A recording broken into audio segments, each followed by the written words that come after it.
بسم اللہ الرحمن الرحیم۔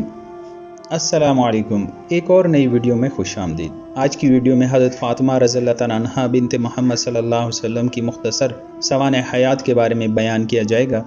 ویڈیو شروع کرنے سے پہلے نئے معزز ناظرین سے گزارش ہے کہ اگر چینل کو سبسکرائب نہیں کیا تو چینل کو سبسکرائب کر کے بیل آئیکن کو پریس کریں تاکہ ایسی مفید ویڈیوز آپ کو بروقت ملتی رہے۔ آئیے ویڈیو شروع کرتے ہیں۔ حضرت فاطمہ رضی اللہ تعالیٰ عنہ کی ولادت۔ حضرت حسن رضی اللہ تعالیٰ عنہ اور حضرت حسین رضی اللہ تعالیٰ عنہ کی والدہ اور نبی اکرم صلی اللہ علیہ وسلم کی سب سے چھوٹی صاحبزادی حضرت فاطمہ رضی اللہ تعالیٰ عنہ کی ولادت بعثت نبوی سے تقریباً 5 سال قبل حضرت خدیجہ رضی اللہ تعالیٰ عنہ سے مکہ مکرمہ میں ہوئی۔ حضرت فاطمہ رضی اللہ تعالیٰ عنہ کی ولادت کے وقت نبی اکرم صلی اللہ علیہ وسلم کی عمر تقریباً 35 سال تھی اور یہ وہ وقت تھا کہ جب مکہ کی تعمیر نو ہو رہی تھی۔ اسی تعمیر نو کے موقع پر حضور اکرم صلی اللہ علیہ وآلہ وسلم نے بہترین تدبیر کے ساتھ حجر اسود کو اس کی جگہ رکھ کر باہمی جنگ کے بہت بڑے خطرے کو ٹال دیا تھا، اور آپ صلی اللہ علیہ وسلم کی اس تدبیر نے عرب کے تمام قبائل میں آپ صلی اللہ علیہ وسلم کی عظمت اور احترام میں اضافہ کر دیا تھا۔ حضور اکرم صلی اللہ علیہ وسلم کی تمام اولاد نرینہ کی وفات بالکل بچپن ہی میں ہو گئی تھی، چنانچہ آپ صلی اللہ علیہ وسلم کی تینوں بیٹوں میں سے کوئی بھی بیٹا 2-3 سال سے زیادہ باحیات نہ رہ سکا۔ چاروں بیٹیوں میں سے بھی 3 کی وفات آپ صلی اللہ علیہ وسلم کی حیات مبارکہ ہی میں ہو گئی تھی۔ حضرت فاطمہ رضی اللہ تعالیٰ عنہا کا انتقال آپ کی وفات کے 6 ماہ بعد ہوا۔ آپ صلی اللہ علیہ وسلم کی چاروں بیٹیوں میں سے کوئی بیٹی 30 سال سے زیادہ باحیات نہ رہ سکی۔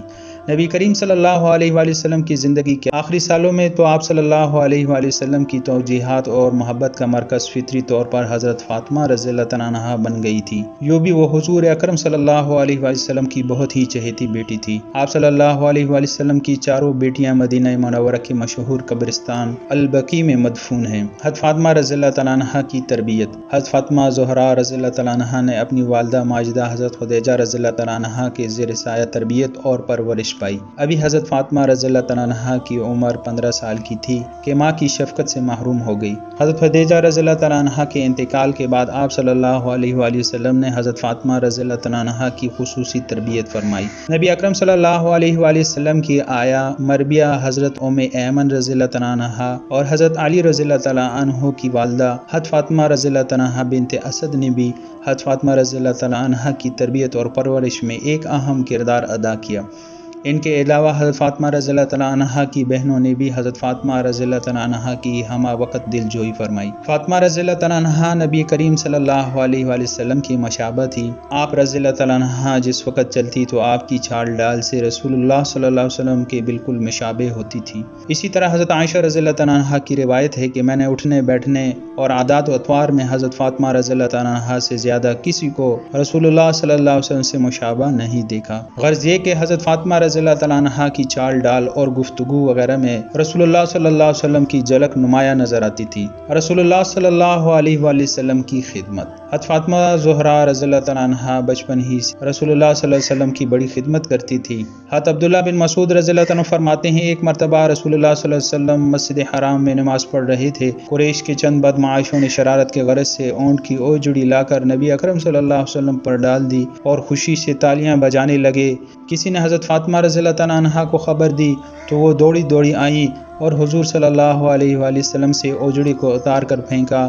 اسی طرح ایک مرتبہ نبی کریم صلی اللہ علیہ وآلہ وسلم مکہ کی ایک گلی سے گزر رہے تھے کہ کسی بدبخت نے مکان کی چھت سے آپ کے سر مبارک پر گندگی پھینک دی۔ آپ صلی اللہ علیہ وآلہ وسلم اسی حالت میں گھر تشریف لائے۔ حضرت فاطمہ نے یہ حالت دیکھی تو رونے لگی اور پھر سر مبارک اور کپڑوں کو دھویا۔ حضرت فاطمہ نے نہ صرف عمومی حالات میں بلکہ سخت ترین حالات میں بھی نہایت دلیری اور ثابت قدمی سے اللہ کے رسول کی خدمت کرتی تھی۔ چنانچہ جنگ احد میں جب اللہ کے رسول صلی اللہ علیہ وسلم کے دندان مبارک شہید ہو گئے تھے اور پیشانی پر بھی زخم آئے تھے تو حضرت فاطمہ رضی اللہ تعالیٰ عنہ احد کے میدان میں پہنچی اور اپنے والد محترم کے چہرے کو پانی سے دھویا اور خون صاف کیا۔ غرض یہ کہ حضرت فاطمہ نے اپنے والد کی خدمت کا حق ادا کیا۔ مدینہ منورہ کو ہجرت۔ حضرت فاطمہ رضی اللہ تعالیٰ عنہ کا بچپن دین کی تکلیفیں سہنے میں گزرا، حتیٰ کہ رسول اللہ صلی اللہ علیہ وسلم نے قریش کی ایذاؤں سے بچنے کے لیے حضرت ابوبکر رضی اللہ عنہ کو رفیق سفر بنا کر مدینہ منورہ کو ہجرت فرمائی۔ آپ صلی اللہ علیہ وآلہ وسلم اپنے اہل و عیال کو مکہ مکرمہ میں چھوڑ گئے تھے۔ کچھ مدت کے بعد نبی اکرم صلی اللہ علیہ وآلہ وسلم نے اپنے اہل و عیال اور حضرت ابوبکر کے اہل و عیال کو مدینہ منورہ بلانے کا انتظام کیا۔ اس طرح حضرت فاطمہ اپنے والد کے پاس مدینہ منورہ ہجرت فرما گئی۔ حضرت فاطمہ رضی اللہ تعالیٰ عنہا کا نکاح 2 ہجری میں غزوہ بدر کے بعد حضور اکرم صلی اللہ علیہ وسلم نے اپنی سب سے چھوٹی بیٹی حضرت فاطمہ رضی اللہ تعالیٰ عنہا کا نکاح اپنے چچا زاد بھائی حضرت علی بن ابو طالب کے ساتھ کر دیا۔ مسند احمد میں حضرت علی رضی اللہ عنہ کا واقعہ خود ان کی زبانی نقل کیا گیا کہ جب میں حضور صلی اللہ علیہ وسلم کی صاحبزادی اور حضرت فاطمہ کے بارے میں اپنے نکاح کا پیغام دینے کا ارادہ کیا تو میں نے دل میں کہا کہ میرے پاس کچھ بھی نہیں، پھر یہ کام کیوں کر انجام پائے گا، لیکن اس کے بعد ہی دل میں حضور اکرم صلی اللہ علیہ وسلم کی سخاوت اور نوازش کا خیال آ گیا، لہٰذا میں نے حاضر خدمت ہو کر پیغام نکاح دے دیا۔ آپ نے سوال فرمایا تمہارے پاس مہر میں دینے کے لیے کچھ ہے؟ میں نے عرض کیا نہیں۔ آپ صلی اللہ علیہ وسلم نے فرمایا تمہاری زرع کہاں گئی؟ میں نے کہا جی ہاں وہ تو ہے۔ آپ صلی اللہ علیہ وسلم نے فرمایا اس کو فروخت کر کے مہر میں دے دو۔ یہاں یہ وضاحت ضروری ہے کہ اہل مورخین نے لکھا ہے کہ نبی کریم صلی اللہ علیہ وسلم کے فرمان پر حضرت علی رضی اللہ تعالیٰ عنہ نے اپنی زرع فروخت کر دی جو حضرت عثمان رضی اللہ عنہ خریدی، لیکن بعد میں حضرت عثمان غنی رضی اللہ عنہ نے حضرت علی رضی اللہ عنہ کو یہ زرع بطور ہدیہ واپس کر دی تھی۔ اس واقعے سے مہر کی ادائیگی کی اہمیت کا اندازہ لگایا جا سکتا ہے کہ آپ نے مہر کی ادائیگی کے لیے حضرت علی رضی اللہ عنہ کی پسندیدہ چیز کو فروخت کرا دیا تھا۔ حضرت فاطمہ رضی اللہ عنہ کا مہر۔ حضرت فاطمہ رضی اللہ عنہ کے مہر کی مقدار کے متعلق چند روایات ہوئی ہیں جن کا خلاصہ کلام یہ ہے کہ حضرت فاطمہ رضی اللہ عنہ کا مہر 400 درہم سے 500 درہم کے درمیان تھا۔ درہم چاندی کا ایک سکہ ہوا کرتا تھا جو عموماً 2.975 گرام چاندی پر مشتمل ہوتا تھا، جس کو امت مسلمہ مہر فاطمی سے جانتی ہے۔ یہاں یہ وضاحت ضروری ہے کہ مہر عورت کا حق ہے، اس کو نکاح کے وقت متعین اور رخصتی سے قبل ادا کرنا چاہیے۔ مہر میں حسب استطاعت درمیانہ روی اختیار کرنی چاہیے، نہ بہت کم اور نہ بہت زیادہ۔ اللہ تبارک و تعالی نے اس موضوع کی اہمیت کے پیش نظر قرآن کریم میں 7 جگہوں پر مہر کا ذکر فرمایا، لہٰذا ہمیں مہر ضرور ادا کرنا چاہیے۔ اگر ہم بڑی رقم مہر میں ادا نہیں کر سکتے ہیں اور لڑکی کے گھر والے مہر میں بڑی رقم متعین کرنے پر بضد ہیں، جیسا کہ ہمارے ملکوں میں عموماً ہوتا ہے، تو ہمیں حسب استطاعت کچھ نہ کچھ ضرور مہر نقد ادا کرنا چاہیے اور باقی معجل طے کر لیں، جیسا کہ نبی اکرم صلی اللہ علیہ وسلم نے حضرت علی رضی اللہ تعالیٰ عنہ کی زرع فروخت کرا کر مہر کی ادائیگی کرائی۔ آج ہم جہیز اور شادی کے اخراجات میں بڑھ چڑھ کر حصہ لیتے ہیں، لیکن مہر کی ادائیگی جو اللہ تعالیٰ کا حکم ہے اس سے کتراتے ہیں۔ اللہ تعالیٰ ہم سب کی مغفرت فرمائے۔ حضرت فاطمہ رضی اللہ تعالیٰ عنہا کا جہیز۔ تمام روایات کو جمع کرنے کے بعد جنت میں ساری عورتوں کی سردار کا جہیز صرف چند چیزوں پر مشتمل تھا۔ نمبر 1 ایک چارپائی، نمبر 2 ایک بچھونا، نمبر 3 ایک چمڑے کا تکیہ جس میں کھجور کی چال بری ہوئی تھی، نمبر 4 ایک چکی، بعض روایات میں 2 چکیوں کا ذکر ہے، نمبر 5 2 مشکیزیں جس کے ذریعے کنویں وغیرہ سے پانی بھر کر لایا جاتا ہے۔ حضرت فاطمہ رضی اللہ تعالیٰ عنہا نبی اکرم صلی اللہ علیہ وسلم کی سب سے زیادہ پیاری اور چہیتی صاحبزادی تھی۔ ان کو نبی کریم صلی اللہ علیہ وسلم نے جنت کی عورتوں کی سردار بتایا۔ ان کی شادی کی سادگی سے نبی کریم صلی اللہ علیہ وسلم نے انجام دی کہ حضرت علی رضی اللہ عنہ نے نکاح کا پیغام دیا۔ آپ نے حضرت فاطمہ رضی اللہ عنہا کے سامنے اس کا تذکرہ کیا۔ آپ خاموش رہیں جو رضامندی کی دلیل ہوا کرتی ہے۔ آپ صلی اللہ علیہ وسلم نے حضرت علی کے نکاح کے پیغام کو قبول فرمایا اور مہر متعین کر کے اسی وقت چند صحابہ کرام کی موجودگی میں نکاح پڑھا دیا۔ چند ماہ بعد سادگی کے ساتھ رخصتی ہو گئی۔ کتب حدیث و تاریخ میں مذکور ہے رسول اللہ صلی اللہ علیہ وسلم نے حضرت فاطمہ رضی اللہ عنہا کو جو جہیز دیا تھا وہ در حقیقت اسی رقم سے خریدا تھا جو حضرت علی نے بطور مہر ادا کی تھی، اور جہیز بھی انتہائی مختصر تھا جس کے لیے رسول اللہ صلی اللہ علیہ وسلم نے نہ کسی سے ادھار لیا اور نہ اس کی فہرست لوگوں کو دکھائی اور نہ جہیز کی چیزوں کی تشہیر کی۔ آج بیشتر لوگ جہیز میں بڑھ چڑھ کر حصہ لیتے ہیں، خواہ اس کے لیے کتنی بھی رقم ادھار لینی پڑے، اور نہ چاہتے ہوئے بھی ہر شخص کسی نہ کسی حد تک اس میں مبتلا ہے جس کی اصلاح کی اشد ضرورت ہے، کیونکہ جہیز کی کثرت کی وجہ سے بے شمار لڑکے اور لڑکیاں شادی سے رکے رہتے ہیں، اور سماج میں متعدد برائیاں پھیلنے کا سبب بھی جہیز ہے۔ لڑکے یا ان کے گھرانے کی طرف سے اب جہیز کے لیے متعین سامان یا پیسوں کا عموماً مطالبہ بھی ہونے لگا ہے۔ نیز جہیز دینے کے پیچھے ایک دوسرے سے سبقت لے جانے کا جذبہ بھی کار فرما ہوتا ہے، خواہ اس کے لیے ناجائز طریقوں سے مال حاصل کر کے ہی خرچ کرنا پڑے جو جائز نہیں۔ اللہ تعالی ہم سب کی اس مہلک بیماری سے حفاظت فرمائے، آمین۔ حضرت فاطمہ رضی اللہ تعالیٰ عنہ کی رخصت۔ حضرت فاطمہ رضی اللہ تعالیٰ عنہ کی رخصتی میں حضرت ام ایمن اور نبی کریم صلی اللہ علیہ وسلم شریک تھے، جو کہ حضرت علی رضی اللہ عنہ کے گھر تک آپ رضی اللہ عنہ کو چھوڑ آئے۔ یہ دونوں جہانوں میں سب سے افضل بشر کی صاحبزادی کی رخصتی تھی، جس میں نہ دھوم دھام، نہ پالکی اور نہ روپوں کی بکھیر، نہ حضرت علی رضی اللہ تعالیٰ عنہ گھوڑے پر سوار ہوئے، نہ حضرت علی رضی اللہ تعالیٰ عنہ نے بارات چڑھائی، نہ آتش بازی کے ذریعے اپنا مال پھونکا۔ دونوں طرف سے سادگی سے کام لیا گیا، قرض ادھار لے کر کوئی کام نہیں کیا گیا۔ آج ہم سب حضور اکرم صلی اللہ علیہ وسلم سے محبت کے دعوے کرتے ہیں، لیکن ان کی اتباع اور اقتداء میں اپنی اور خاندان کی ذلت اور عار سمجھتے ہیں۔ ولیمہ: حضرت علی رضی اللہ عنہ نے دوسرے روز مختصر اپنا ولیمہ کیا، جس میں سادگی کے ساتھ جو میسر آیا کھلا دیا۔ ولیمہ میں جو کی روٹی، کھجوریں، حریرہ، پنیر اور گوشت تھا۔ کام کی تقسیم: حضرت علی رضی اللہ عنہ کے پاس کوئی خادم یا خادمہ نہیں تھی، اس لیے حضور اکرم صلی اللہ علیہ وسلم نے حضرت فاطمہ رضی اللہ عنہا اور حضرت علی رضی اللہ عنہ کے درمیان کام کو اس طرح تقسیم کر دیا کہ حضرت فاطمہ رضی اللہ عنہا گھر کے اندر کے کام کیا کرتی تھی، مثلا چکی سے آٹا پیسنا، آٹا گوندنا، کھانا پکانا، گھر کی صفائی وغیرہ، اور حضرت علی رضی اللہ عنہ گھر سے باہر کے کام انجام دیا کرتے تھے۔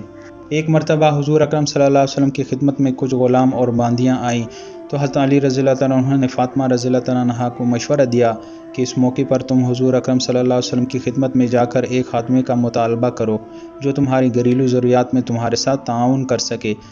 چنانچہ حضرت فاطمہ رضی اللہ عنہا اسی غرض سے حضور اکرم صلی اللہ علیہ وسلم کی خدمت میں حاضر ہوئی۔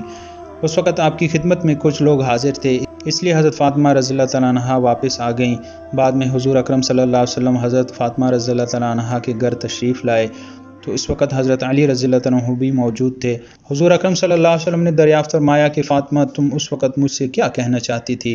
حضرت فاطمہ رضی اللہ عنہ تو حیا کی بنا پر خاموش رہی، لیکن حضرت علی رضی اللہ عنہ نے عرض کیا، یا رسول اللہ، چکی پیسنے کی وجہ سے فاطمہ کے ہاتھوں میں چالے اور مشکیزہ اٹھانے کی وجہ سے جسم پر نشان پڑ گئے ہیں۔ اس وقت آپ کے پاس کچھ خادم ہیں تو میں نے ہی ان کو مشورہ دیا تھا کہ یہ آپ سے ایک خادم طلب کر لیں تاکہ اس مشقت سے بچ سکیں۔ حضور اکرم صلی اللہ علیہ وسلم نے یہ سن کر فرمایا، اے فاطمہ، کیا تمہیں ایک ایسی چیز نہ بتا دوں جو تمہارے لیے خادم سے بہتر ہے؟ جب تم رات کو سونے لگو تو 33 مرتبہ سبحان اللہ، 33 مرتبہ الحمدللہ اور 34 مرتبہ اللہ اکبر پڑھ لیا کرو۔ غرض یہ کہ آپ نے اپنی چہیتی بیٹی کو خادم یا خادمہ نہیں دی، بلکہ اللہ تعالیٰ کی جانب سے اس کا بہترین بدلہ یعنی تسبیحات عطا فرمائی۔ ان تسبیحات کو امت مسلمہ تسبیح فاطمی کے نام سے جانتی ہے۔ حضرت فاطمہ رضی اللہ عنہا کے بعض فضائل اور مناقب: رسول اللہ صلی اللہ علیہ وسلم نے ارشاد فرمایا، فاطمہ میرے جسم کا ٹکڑا ہے، جس نے اسے ناراض کیا اس نے مجھے ناراض کیا۔ دوسری روایت میں ہے، آپ صلی اللہ علیہ وسلم نے ارشاد فرمایا کہ فاطمہ رضی اللہ عنہا کے رنج سے مجھے رنج ہوتا ہے اور اس کی تکلیف سے مجھے تکلیف ہوتی ہے۔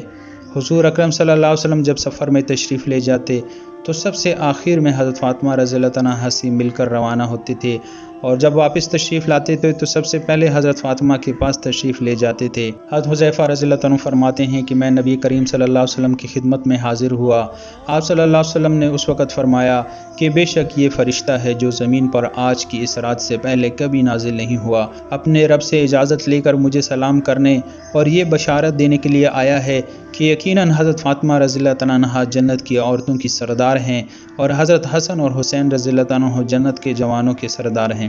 حضور اکرم صلی اللہ علیہ وآلہ وسلم کی وفات کے بعد حضرت فاطمہ رضی اللہ عنہا کی حالت: حضرت فاطمہ زہرا رضی اللہ عنہ کو حضور اکرم صلی اللہ علیہ وآلہ وسلم کی وفات کا بہت شدید رنج ہوا تھا، چنانچہ حضور اکرم صلی اللہ علیہ وآلہ وسلم کی تدفین کے بعد انہوں نے خادم رسول صلی اللہ علیہ وسلم حضرت انس رضی اللہ عنہ سے ایسی بات کہی تھی جس سے ان کی دلی کرب اور بے چینی کا اظہار ہوتا ہے، جو ان کی دلی غم کی عکاسی کرتا ہے۔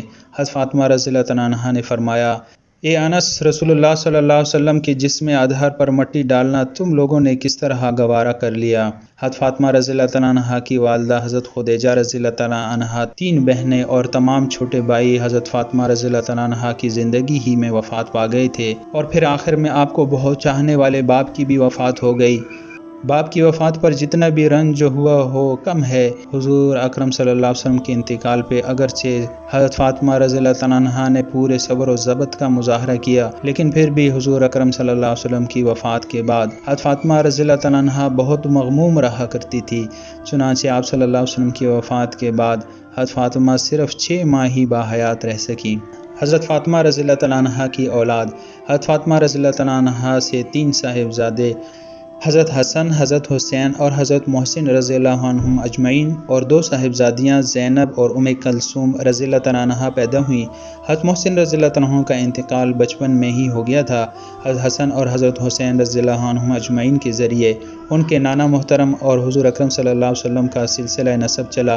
حضور صلی اللہ علیہ وسلم کی یہ خصوصیت ہے کہ آپ صلی اللہ علیہ وسلم کی صاحبزادی سے جو نسل چلی وہ آپ کی نسل سمجھی گئی، ورنہ قاعدہ یہ ہے کہ انسان کی نسل اس کے بیٹوں سے چلتی ہے۔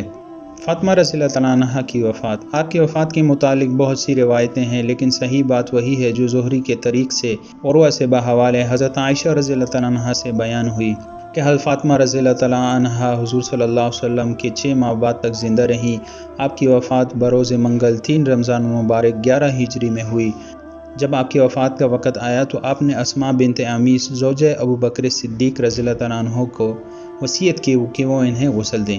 پس انہوں نے حضرت علی رضی اللہ تعالیٰ عنہ اور حضرت سلمہ ام رافع نے آپ کو غسل دیا، اور بعض کا قول ہے کہ عباس بن عبد المطلب بھی ان میں شامل تھے۔ یہ جو روایت بیان کی جاتی ہے کہ فاطمہ رضی اللہ تعالیٰ عنہ نے اپنی وفات سے قبل غسل کر لیا تھا اور وصیت کی کہ ان کو بعد میں غسل نہ دیا جائے، یہ روایت ضعیف ہے جس پر اعتماد نہیں کیا جا سکتا۔ آپ کے جنازے کے متعلق مختلف روایات آئی ہیں۔ ایک روایت میں حضرت علی رضی اللہ تعالیٰ عنہ نے نماز جنازہ پڑھائی، بعض کا قول عباس بن عبد المطلب نے پڑھائی، بعض کا قول ہے کہ ابو بکر صدیق رضی اللہ عنہ نے پڑھائی۔ آپ کی عمر کے متعلق بھی مختلف روایات ہیں، جس میں 27، 28، 29، 30 اور 35 سال تک کی عمر بتائی گئی۔ آپ جنت البقیع میں مدفون ہیں۔ حضرت فاطمہ الزہرا رضی اللہ تعالیٰ عنہا کی کونیت: ام ابیہا، ام حسنین، ام حسن۔ القابات ہیں: صدیقہ یعنی سچی، مبارکہ یعنی مبارک، طاہرہ پاک، زکیہ یعنی عفیف، رضیہ اللہ کی رضا پر راضی، بتول عفت والی یعنی پاک، زہرا عالی شان روشن، سید النساء العالمین تمام جہانوں کی عورتوں کی سردار۔